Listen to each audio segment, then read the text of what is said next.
សូមជូនរឿងផ្លូវជីវិតថ្មីព្រឹកមួយនៅភូមិម៉ូតូក្រុងភ្នំពេញ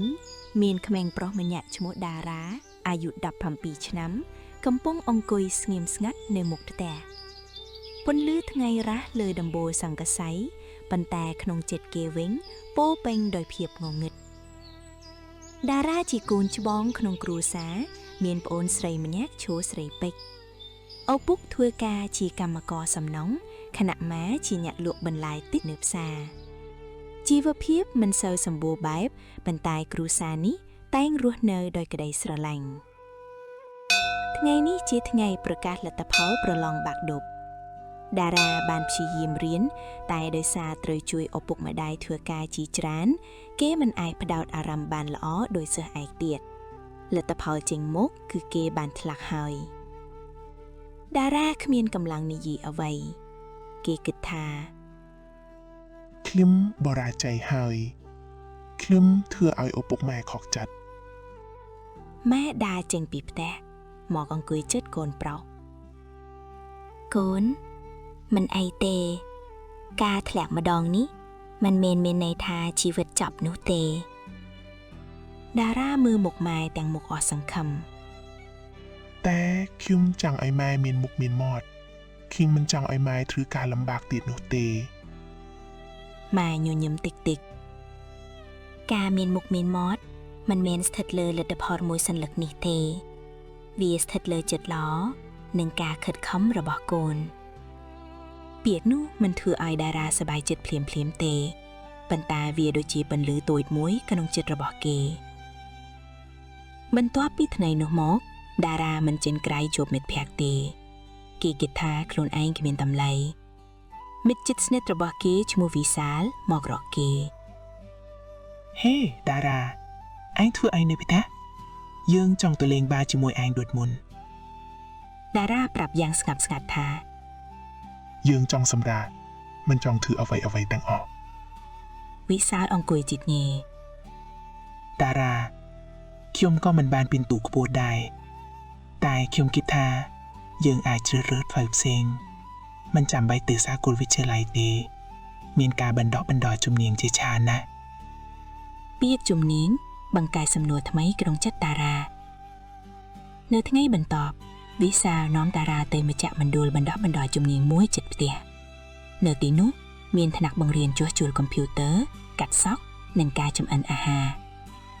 គ្រូបង្រៀនម្នាក់ឈ្មោះលោកគ្រូសុភ័ក្របាននិយាយទៅកាន់សិស្សថ្មីថាកូនមនុស្សម្នាក់មិនត្រូវវាស់តម្លៃដោយពិន្ទុតែមួយមុខទេជំនាញនិងវិន័យដែលអាចផ្លាស់ប្ដូរជីវិតបានតារាស្ដាប់យ៉ាងយកចិត្តទុកដាក់គេចាប់អារម្មណ៍ថ្នាក់ជួសជុលកុំព្យូទ័រព្រោះតាំងពីតូចគេចូលចិត្តបើកមើលផ្នែកឧបករណ៍អេឡិចត្រូនិកយប់មួយតារាប្រាប់ឪពុកម្ដាយអំពីការចង់រៀនជំនាញឪពុកសួរកូនប្រកាសទេផ្លូវនេះអាចនឹងពិបាកតារាឆ្លើយដោយទំនុកចិត្តតិចតួចប៉ុន្តែច្បាស់លាស់បាទពុកខ្ញុំមិនចង់អស់សង្ឃឹមទៀតនោះទេខ្ញុំចង់សាកល្បងពុកគាំទ្រកូនតែចាំបាច់ត្រូវមានវិន័យកុំចាប់ផ្ដើមហើយបោះបង់ចោលកណ្ដាលផ្លូវណាកូនថ្ងៃចូលរៀនដំបូងតារាមានអារម្មណ៍ខ្លាចតិចតួចមានសិស្សមកពីទីផ្សេងខ្លះធ្លាក់បាក់ឌុបដូចគេខ្លះបោះបង់សាលាមុនពីបញ្ចប់ថ្នាក់ទី12លោកគ្រូសុភ័ក្រឲ្យសិស្សនីមួយៗណែនាំខ្លួននិងនិយាយពីគោលបំណងក្នុងជីវិតពេលដល់វៀនតារាគេឈរនិងនិយាយថាខ្ញុំឈ្មោះតារាខ្ញុំធ្លាប់ធ្លាក់បាក់ឌុបតែខ្ញុំមិនចង់ធ្លាក់ក្នុងជីវិតទៀតនោះទេខ្ញុំចង់មានជំនាញដើម្បីជួយគ្រួសារមិនទុកតាំងមួស្ងប់ស្ងាត់បន្ទាប់មកមានសួរសារទួតិចតួចវាជាលើដំបូងដែលតារាមានអារម្មណ៍ថាខ្លួនឯងមានតម្លៃវិញ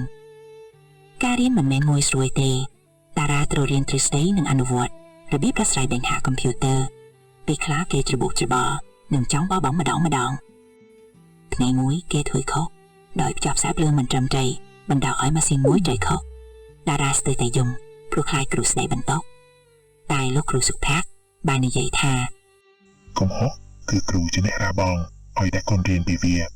តែកុំធ្វើឲ្យមានកំហុសដដែលពីរដងទៅបានហើយពាក្យនោះធ្វើឲ្យតារាគិតគេដឹងថា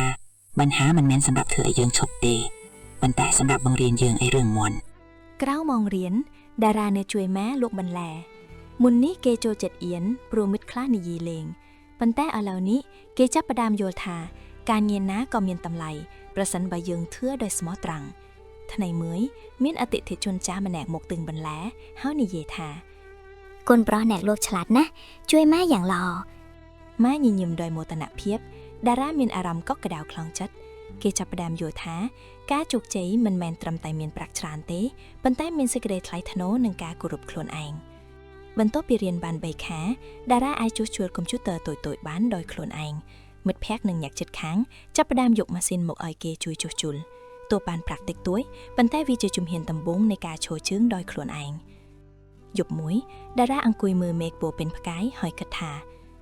ការធ្លាក់ថ្ងៃនោះមិនមែនជាចុងបញ្ចប់ទេតែវាជាការចាប់ផ្ដើមថ្មី ម៉ែដើរមកជិតគេហើយសួរ កូនមានសុបិនអ្វីបន្តទៀត តារាញញឹមដោយទំនុកចិត្ត ខ្ញុំចង់បើកហាងជួសជុលផ្ទាល់ខ្លួនមួយថ្ងៃណាម៉ែ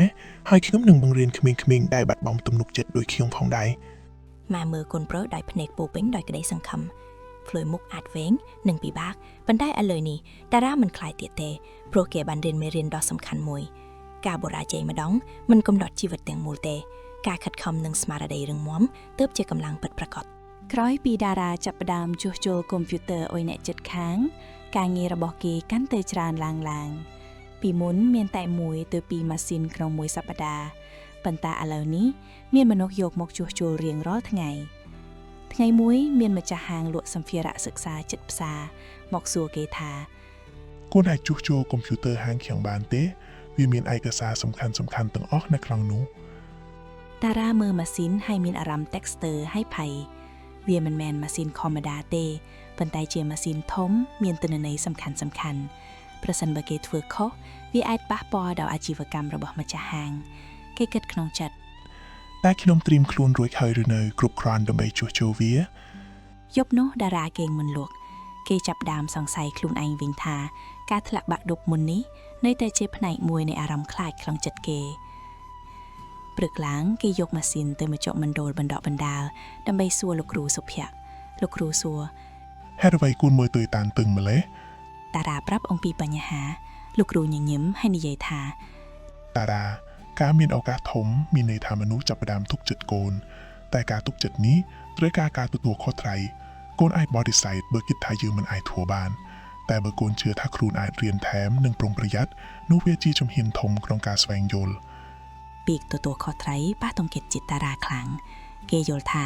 ការរីកចម្រើនមិនមែនត្រឹមតែមានជំនាញទេប៉ុន្តែត្រូវមានសេចក្តីស្មោះត្រង់និងការប្រុងប្រយ័ត្នផងដែរតារាប្រើពេលថ្ងៃពេញដើម្បីពិនិត្យនិងស្ដារទិន្នន័យពេលដំណើរការទៅដល់កន្លែងមួយស្រាប់តែភ្លើងផ្ទះដាច់ភ្លាមគេភ័យណាស់ព្រោះម៉ាស៊ីនកំពុងដំណើរការបើទិន្នន័យបាត់វិញតារាមានអារម្មណ៍ថាបេះដូងដាញញាប់តែគេចង់ចាំមេរៀនដែលគ្រូបានបង្រៀនអំពីការបម្រុងទុកទិន្នន័យមុនធ្វើការជួសជុលជាសំណាងល្អគេបានធ្វើតាមជំហានទាំងអស់ភ្លើងត្រឡប់មកវិញគេសាក់លបងបើកម៉ាស៊ីនម្ដងទៀតទិន្នន័យនៅដដែលពេលនោះតារាដកដង្ហើមវែងហើយញញឹមគេយល់ថាវិន័យនិងការរៀបចំល្អអាចការពារបញ្ហាធំបានបន្ទាប់ពីជួសជុលរួចម្ចាស់ហាងសួរ ម៉ាស៊ីនខូចខ្លាំងទេតម្លៃប៉ុន្មាន តារាអាចនិយាយថាវាខូចច្រើនដើម្បីយកប្រាក់បន្ថែមតែគេចងចាំពីឪពុកការងារណាក៏ដោយត្រូវធ្វើដោយស្មោះត្រង់តារាប្រាប់តម្លៃពិតតាមការងារដែលបានធ្វើម្ចាស់ហាងភ្ញាក់ផ្អើល គួរមិនគិតថ្លៃបន្ថែមទេ ខ្ញុំគិតតែតម្លៃដែលសមរម្យប៉ុណ្ណោះ ចាប់ពីពេលនេះទៅហាងខ្ញុំនឹងជួសជុលជាមួយកូនតែម្នាក់ហើយខ្ញុំនឹងណែនាំអតិថិជនឲ្យមកធ្វើកន្លែងកូនផងដែរ ជាងប្រាក់តិចតួចមួយថ្ងៃមួយតារាជួបមិត្តមួយក្រុមដែលធ្លាប់សាយចំអាក់គេពេលធ្លាក់បាក់ឌុបពួកគេមើលឃើញគេកំពុងដឹកម៉ាស៊ីនទៅជួសជុលហើយនិយាយលេងថាអេអរខ្លាចជាងហើយណោះពីមុនតារាអាចខឹងឬអៀនតែឥឡូវនេះគេគ្រាន់តែញញឹមហើយឆ្លើយថា បាទខ្ញុំកំពុងរៀននិងធ្វើការដែលខ្ញុំស្រឡាញ់ មិត្តមួយចំនួនស្ងប់ស្ងាត់មនុស្សម្នាក់សួរទៅវិញថា អាចជួសជុលម៉ាស៊ីនខ្ញុំបានទេវាដំណើរការយឺតណាស់ តារាយល់ថាការឆ្លើយតបដោយភាពស្ងប់ស្ងាត់និងគោរពអាចផ្លាស់ប្ដូរទស្សនៈរបស់មនុស្សបានយប់មួយឪពុកអង្គុយនិយាយជាមួយតារា ពួកឃើញកូនគិតខំណាស់តើកូនគិតទេថាអនាគតចង់រៀនបន្តបន្ថែមទៀតឬក៏ថ្ងៃណាមួយកូនអាចបើកហាងធំជាងនេះខ្ញុំចង់បន្តរៀនផ្នែកបច្ចេកវិទ្យាខ្ពស់ជាងនេះ ខ្ញុំមិនចង់ធ្វើត្រឹមជាជាងទេប៉ុន្តែធ្វើជាមនុស្សដែលអាចបង្កើតអ្វីថ្មីៗផងដែរ ធ្វើបិណ្ឌធំបានតែត្រូវដើរតាមជំហានទួយៗជាមុន តារាមើលទៅមុខផ្លូវងងឹតតែពោពេញដោយពន្លឺវែងឆ្ងាយគេដឹងត្រឹមថាផ្លូវមុខមិនងាយទេអាចមានការប្រកួតប្រជែងធំជាងមុននិងការបាត់បង់ឬកំហុសថ្មីៗប៉ុន្តែឥឡូវនេះគេមានអ្វីមួយដែលមុននេះគេមិនធ្លាប់មានទំនុកចិត្តលើខ្លួនឯងនិងសេចក្តីស្មោះត្រង់ជាគោលការណ៍